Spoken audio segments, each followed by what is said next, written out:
सबसे पहले तो मैं हमारे शास्त्रा उसी प्रकार उनका अनुशासन और इस अनुशासन में अनुशासित हो रहे सभी आर्य को वंदन करता हूँ।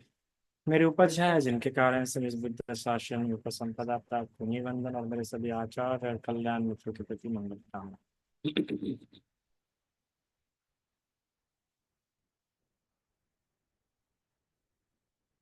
तो आज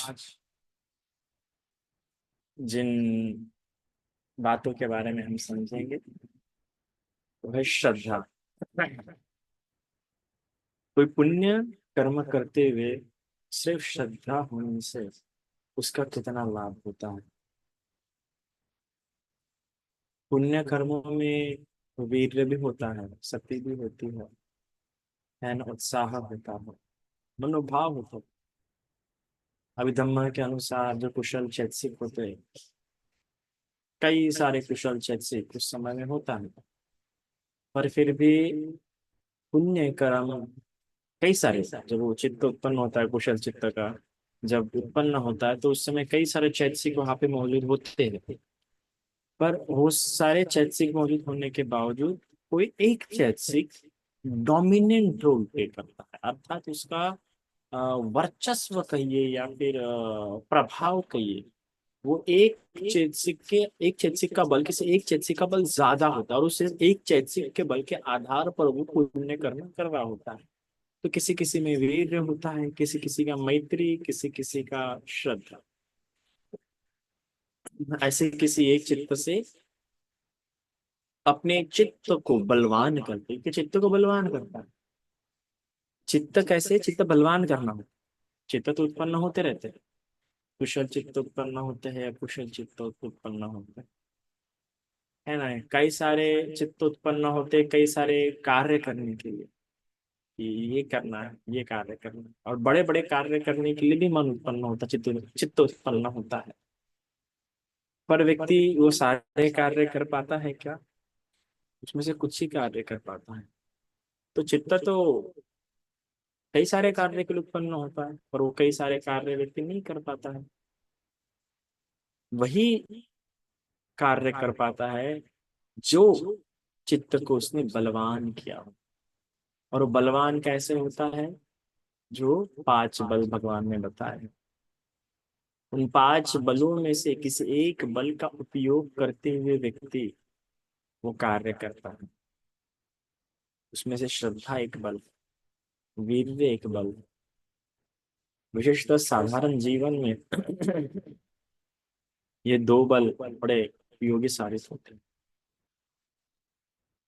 और ये दोनों में से एक भी बल व्यक्ति ने उसका ज्यादातर व्यक्ति जो होते हैं, एक तो श्रद्धा युक्त होते हुए या वीर्य युक्त होते हैं। पर अभिधम्म के अनुसार जो श्रद्धा है ये अधिपत्य माना जाता है, अर्थात सारे चैतसिकों में सबसे बलवान सिर्फ श्रद्धा के आधार पर कुशल चित्त उत्पन्न करना बहुत सरल है। उदाहरणार्थ कि आप एक बहुत बड़ा बॉक्स खींच रहे हैं, रस्सी लगा के खींच रहे हैं, तो बहुत ताकत लगेंगी उसे खींचने में, बहुत ज्यादा ताकत लगेंगी, है ना। पर वही अगर वो किसी ट्रॉली पे या नीचे में आपने चक्के लगा दिया तो खींचने में कितना आसान हो जाएगा, काम करने में कितना आसान हो जाएगा।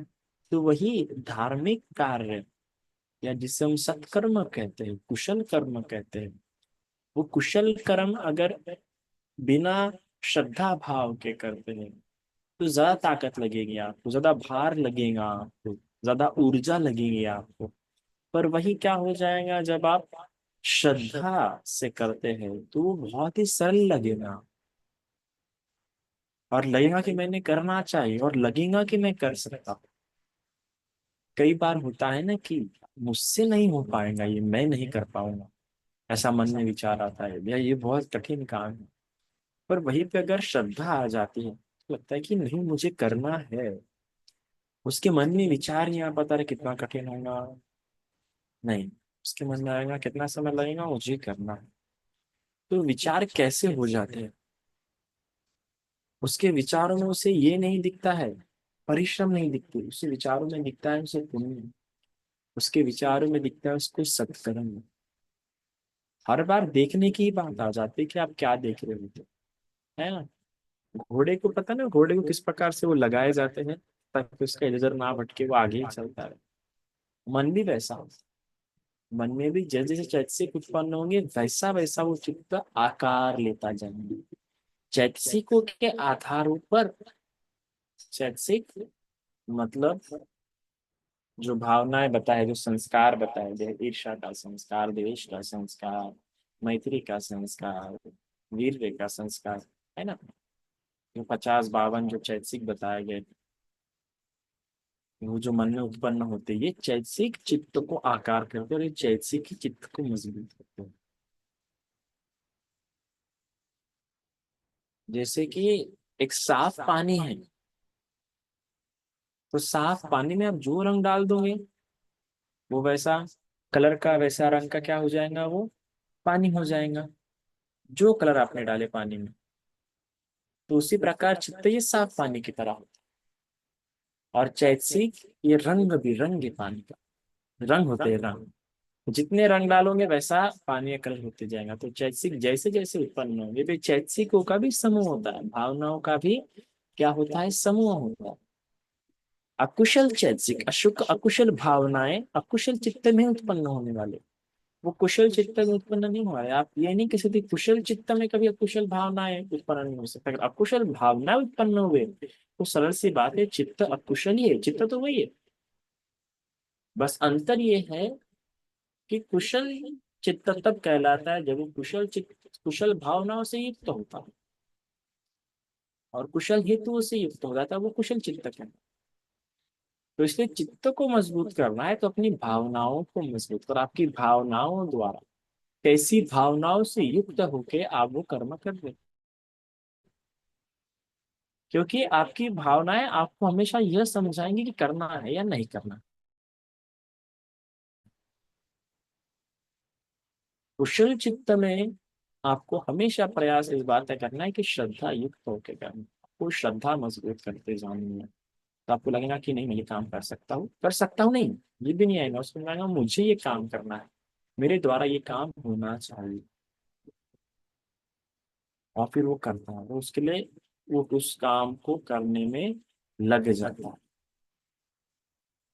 तो आज इसी बात के बारे में हम समझेंगे कि अगर श्रद्धा युक्त तो होकर हम कोई कार्य कर लेते हैं तो उससे क्या लाभ होता है, और जो श्रद्धा युक्त होकर नहीं करते हैं तो क्या होता है। तो एक सुमना नाम की उपासिका थी या उपासक था, याद नहीं। तो उन्होंने भगवान से प्रश्न पूछा है कि भगवान, दो व्यक्ति हैं, दोनों दान कर रहे हैं, कुशल कर्म कर रहे हैं, सत्कर्म कर रहे हैं, उसमें से एक व्यक्ति श्रद्धा रखते हुए भगवान को दान कर रहा है, भगवान के प्रमुख संघों को दान कर रहा है, भगवान को आगे रखते हुए संघ को आगे रखते हुए दान कर रहा है। और एक व्यक्ति है जो दान कर रहा है, उसके मन में श्रद्धा नहीं है पर वो दान कर रहा है। दोनों द्वारा दान दिया जा रहा है, दोनों द्वारा वस्तुओं का त्याग हो रहा है, दोनों का धन जा रहा है, दोनों का समय जा रहा है, और दोनों दे रहे हैं। देखिए, बस दोनों में अंतर एक ही बात को, मन का है। मन जिसका रूप नहीं है, जो अरूप है ना, जो मन में उत्पन्न रहता है, एक कल्पना मात्र, एक कल्पना भाव, ऐसा मन जिसका रूप ही नहीं है, उस अरूप जिसका अस्तित्व नहीं है भौतिक जगत में, उस अस्तित्व में नहीं रहने वाले स्थान पे कुछ उत्पन्न हो रहा है तो उसका भी क्या अस्तित्व होगा। और देखो, सिर्फ उस अरूप जो मन है उसमें उत्पन्न हो रहा है, पर दोनों इस रूपवान जगत में, जहाँ पे रूप है, जहाँ पे उसे मेहनत करना पड़ता है, परिश्रम करना पड़ता है। इस संसार में सब कुछ दिख रहा है, और आपको जो भी दिख रहा है और जो भी आपके पास है उसके लिए आपने परिश्रम किया है, मेहनत किया है, पैसे जमा किए, पैसे खर्च किए हैं, और उसे प्राप्त किया, किस न किस रूप में प्राप्त किया है। और ऐसे संसार में आप तय करते कि आपको कुछ दान करना है, और आप दान करते, आपकी वस्तु जाती है, आप पैसों से खरीद के कैसे परिश्रम करके वो चीज वस्तु लेते हैं, रखते हैं और दे देते हैं। बस इतना अंतर हो रहा है कि एक श्रद्धा से दे रहा है और एक बस दे रहा है, उसमें श्रद्धा नहीं है। अभी भी होता है ना, अभी भी कई सारे लोग हैं दान करते हैं। बुद्ध शासन में भी कई सारे लोग हैं जो दान करते हैं, और श्रद्धा रखे कि भगवान का संग है, भगवान के बाद, भगवान के पश्चात, ये भगवान तो नहीं है, पर हमारे मन में ये भाव है ना कि भगवान का बिल्कुल संग है, काषाय वस्त्रधारी संग है, ये भाव से हम दान दे रहे हैं। हमारे मन में चल रहा है कि ये तो भगवान का संग है, और कोई बस दान दे रहा है। तो जब हम ये सोच के दे रहे कि मैं भगवान के संग को दान दे रहा हूँ, तो श्रद्धा है, क्योंकि भगवान के गुणों को, हम गुणों का ज्ञान है हमें, और संग के गुणों का ज्ञान है। श्रद्धा रख के दे रहे मतलब हमें पता है कि ये बड़ा महाफलदायी है, हमारे लिए कल्याणकारी है, सुखद है, हमें ये पता है, हमें इसलिए इसलिए तो श्रद्धा उत्पन्न हो रही है ना, इसलिए श्रद्धा से हम दे रहे हैं योगदान। क्योंकि कहीं ना कहीं हमें इसका बोध हो रहा है कि मुझे बड़ा फल मिलेगा, बड़ा सुखद फल मिलेगा, बुद्ध शासन में फल मिलेंगे।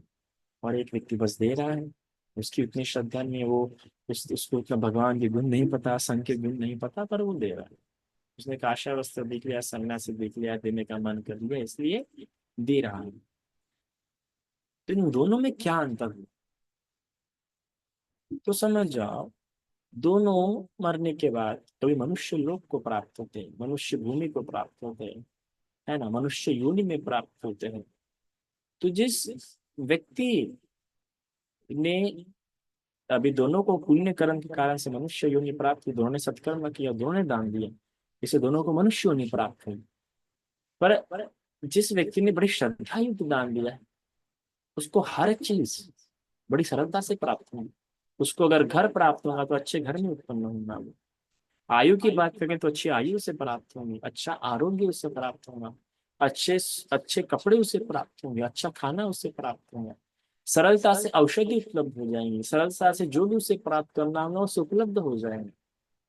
पर वही व्यक्ति उसने भी दान दिया और पुण्य कर्म से उससे मनुष्य नहीं प्राप्त हुई, पर श्रद्धा, सिर्फ ये एक भाव ना होने के कारण से उस व्यक्ति को क्या हो जाएगा, आसानी से कुछ प्राप्त नहीं, उसे उतना उतने अच्छे कपड़े प्राप्त नहीं होंगे, उसे उतना अच्छा घर प्राप्त नहीं होगा, वो गरीब कुल में भी उत्पन्न हो सकता है,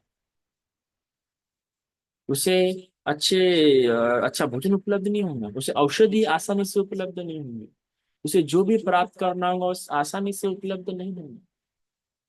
कुछ कुछ लोग देखो कितने टैलेंटेड होते हैं, कितने जीवन में परिश्रमी होते हैं, पर कोई और बड़े बड़े डेडिकेटेडली, बड़े अच्छे मन से काम करने वाले होते हैं, पर फिर भी उन्हें सरलता से प्राप्त नहीं होता, आसानी से उन्हें प्राप्त नहीं होता है। और वही कुछ लोग होते हैं उन्हें बड़े आसानी से प्राप्त होता है। कुछ लोग गरीब कुल में उत्पन्न होने के बाद भी वो गरीब नहीं रहते, धनवान होना शुरू हो जाते हैं, आसानी से उनको प्राप्त होना शुरू हो जाता है। गरीब घर में रहने पर भी बाकी सारे उस परिवार के लोग गरीबी देख रहे होते हैं, पर वो व्यक्ति गरीबी नहीं देख रहा होता, उस व्यक्ति को सब आसानी से उपलब्ध होता है, वो भले ही गरीब घर में होगा पर उसका जीवन अमीर समान ही वो जी रहा होता।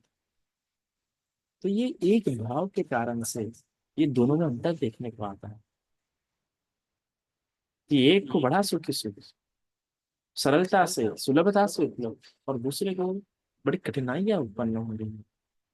पुण्य कर्म के स्वरूप में उससे भी तो प्राप्त होता है, ऐसा नहीं जिसने दान किया उससे प्राप्त नहीं हुआ है, पर सरलता से प्राप्त नहीं हो रहा, प्रचुरता में प्राप्त नहीं हो रहा है। अब क्यों हो रहा है, क्यों नहीं हो रहा? क्योंकि चेतना ही उनकी प्रचुर नहीं हो पाई ना, जब वो दान कर रहे थे, जब वो दान कर रहे थे तब उनका जो मन था वो मन विशाल नहीं हो पाया, वो मन उतना स्वच्छ नहीं हो पाया, वो मन उतना उतना मजबूत नहीं हो पाया।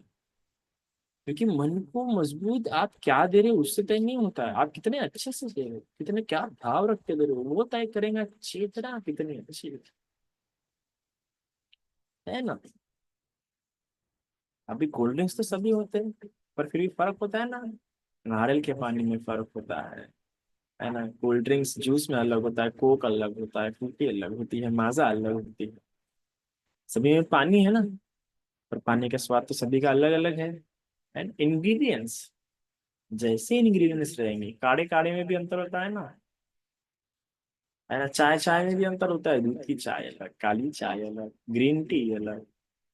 तो क्या होता है, इंग्रेडिएंट्स उसको वैसा पौष्टिक या नुकसानदेह बनते हैं। जितने अच्छे इंग्रेडिएंट्स रहेंगे उतनी अच्छी वो चाय ड्रिंक क्या होती है, पौष्टिक होती है व्यक्ति के लिए। उसी तरह जिस प्रकार के भाव रखते हुए आपको वस्तु दे रहे हैं, वो भाव उस चीज को मजबूत बनाएंगे, स्ट्रॉन्ग करेंगे। तो इसलिए जब आप कुछ कर रहे हैं तो आपको लिए श्रद्धा उत्पन्न। अभी जब हम लोग यहाँ पे गए थे श्रीलंका में, तो एक उपासक ने बड़ी प्यारी बात की, बनते हम इस स्थान पे जा रहे हैं, हम इस स्थान पे पूजा करना चाहते हैं, ऐसी कोई कहानी बता जिससे हमारी श्रद्धा और मजबूत हो जाए, मोटिवेटेड हो जाए, तो हम और अच्छे से पुण्य कर पाएंगे। कितनी प्यारी बात है, मतलब चित्त के स्वभाव को जानना नहीं कि ठीक है हमारे मन में श्रद्धा है, आप सभी के मन में श्रद्धा है, पर श्रद्धा दिन रात में रहती ना। हम वो घट्टिकार कुम्हार समान थोड़ी है, इसकी श्रद्धा एक एक महीने तक रहती थी, इसके माता में 15-15 दिन तक रहती थी। उन्हें जानना होता है कि मुझे भी श्रद्धा उत्पन्न करनी है, तभी मेरा चित्त क्या होगा, मजबूत है ना। कभी कभार कुछ धर्म सुनने जा रहे हैं या कई काम करने जा रहे हैं, भिक्षु संघ में सेवा करने जा रहे हैं, मन नहीं कर रहा, जाने का मन नहीं करा, तो मन को समझ जाओ, अरे मेरे मन की श्रद्धा की हानि है ये तो, चलो अपने मन को मोटिवेट कर दो, चलो ऐसे कोई धर्म से देश ने सुनो जिससे कि मुझ में क्या आ जाए, प्रेरणा आ जाए। कोई धर्म का काम करने का मन नहीं करता ना, कभी कभी तो आलस से आ जाता है, कभी कभार लगता है छोड़ना, आज मैं तो करते ही रहता हूँ। तो इसलिए आपको इस बात की सावधानी रखनी है, सावधानी रखनी होती है हर बातों में। कुशल चित्त को उत्पन्न करने के लिए और बनाए रखने के लिए सावधानी रखनी होती है। अगर सावधानी नहीं होगी तो क्या होगा, कुशल चित्त चला जाएगा, निकल जाएगा। इस प्रकार से छोटे बच्चों को लेकर हम कितना सावधान होते हैं ना, तो थोड़ी देर बार बार उसे देखते रहते हैं, खेल रहा होगा या बिस्तर पे रखे होंगे, पलंग पे रखे होते हैं, कहीं भी रखे होते हैं, क्या कर रहा है बार बार, उसी प्रकार चित्त को बार बार देखना होता है, जैसे हम हमारे बच्चे को बार बार देखते हैं। इस प्रकार से बच्चे को लेकर हम कैसे हमेशा प्रयास करते हैं कि हमारे बच्चे को हम अच्छा पौष्टिक आहार दें, कुछ बाहर का नहीं देते। दूध भी अगर पिलाते तो पहले देखते ज्यादा गर्म तो नहीं है ना, है ना। गर्म पानी पिलाना तो देखेंगे ज्यादा गर्म तो नहीं है ना। बच्चों को अगर कड़वी दवाई खिलानी हो तो किस प्रकार सावधानी से खिलाते हैं। उसी प्रकार अपने चित्त को भी ध्यान रखना पड़ता है, अपने चित्त में उत्पन्न होने वाले भाव का भी वैसे ही ध्यान रखना पड़ता है, कुशल धर्मों का भी वैसा ही ध्यान रखना पड़ता है। वरना दान तो कर रहे हैं, पुण्य तो कर रहे हैं, सत्कर्म कर रहे हैं, पर वो सत्कर्म में भाव वैसे नहीं।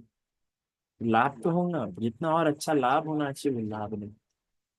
समझ जाओ, अगर वही दो व्यक्ति अपने पुण्य कर्म के प्रताप से, दान के प्रताप से दोनों देवलोक में उत्पन्न होते दोनों देवलोक में उत्पन्न हो, दोनों ने पुण्य किया ना, भले ही एक की बुद्ध पे श्रद्धा थी एक पे नहीं थी, एक की भिक्षु संघ पे श्रद्धा थी एक की भिक्षु संघ पे श्रद्धा नहीं थी, पर सत्कर्म जो था तो सत्कर्म से सुगति में उत्पन्न हुए।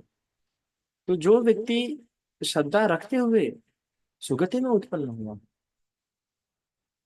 उस व्यक्ति को बड़ा लाभ होता है। उसका दिव्य आयु, दिव्य वर्ण, दिव्य सुख, दिव्य बल, उसका दिव्य विमान, उसके दिव्य आभूषण, ये सभी उस व्यक्ति से 10 गुना अच्छे हो गए जिसने श्रद्धा रख के दान नहीं दिया। सिर्फ श्रद्धा रख के दान देने से हमारा शरीर और मन बड़ा शुद्धता अनुभव करता है, उत्साह अनुभव करता है, मन में स्नेह अनुभव करता है, मन में विमलता अनुभव करता है। विमल मन कैसे होगा, मैल रहित मन कैसे होगा, हर क्षण आप मैल रहित मन को अनुभव कर सकते हैं। कैसे अनुभव कर सकते हैं, जब आप वो कर्म करते हुए श्रद्धा रख रहे हैं। भले ही सुबह पाप करके आ रहे होंगे, पर पाप करने के बाद अगर आप मन में श्रद्धा उत्पन्न न कर रहे होंगे तो उस क्षण के लिए तो, उस समय के लिए तो क्या होंगे, आप वो शुद्ध चित्त अनुभव करोगे और उसका पुण्य होगा। क्योंकि हर क्षण आपके लिए एक नया क्षण है। हर क्षण अपने आप को पवित्र बनाने की, अपने मन को, अपने जीवन को पवित्र बनाने की संभावना आप सभी के पास है। तो इस प्रकार से मत आने दो कि मैंने बहुत पाप किए, मैंने पाप किए थे तो अतीत में किए थे, इस क्षण मुझे उन पापों से कोई संबंध नहीं। ये क्षण का संबंध मेरे पुराने पापों से नहीं, ये क्षण का संबंध मेरे इस पवित्र चित्त से ही रहेगा, मेरे पवित्र भाव से ही रहेगा, मेरे श्रद्धा युक्त मन से ही रहेगा। उस अतीत के किसी क्षण से मुझे इस क्षण को जोड़ना नहीं। ये क्षण से मेरा नया नया जीवन रहेगा, ये क्षण से मेरा एक नया पुण्य रहेगा। और जब तक पुण्य करने का मन है मेरा, तब तक मेरा नया जीवन है। जब तक पुण्य का भाव मेरे मन में रहेगा, तब तक के मेरा नया जीवन है। क्योंकि वो जो चेतना है, वो जो समय है, पुण्य करने से लेकर, पुण्य करने का जो भाव उत्पन्न है, तब से लेकर पुण्य खत्म होने तक के। और पुण्य खत्म होने के बाद भी जब तक वो मन में भाव रहता है, तब तक का वो आयु तय करेगा आपका। आपका दिव्य आयु तय करेगा, आपका दिव्य बल तय करेगा, आपका दिव्य सुख बन करेगा, कितने जन्मों तक आप दिव्य सुख भोगेंगे। तो ये मत सोचो कि मैंने पुण्य कर्म कर लिया, नहीं, मुझे उस आनंद को बनाए रखना है। जितने देर तक आप उस सुख अनुभव करेंगे, उतने देर तक आपके दिव्य जन्म बढ़ते रहेंगे। मतलब जिस पुण्य कर्म से आप सिर्फ एक जन्म या दो जन्म देवलोक में उत्पन्न होने वाले थे, उस पुण्य कर्म से आप 100 जन्म में देवलोक उत्पन्न हो सकते हैं लगातार।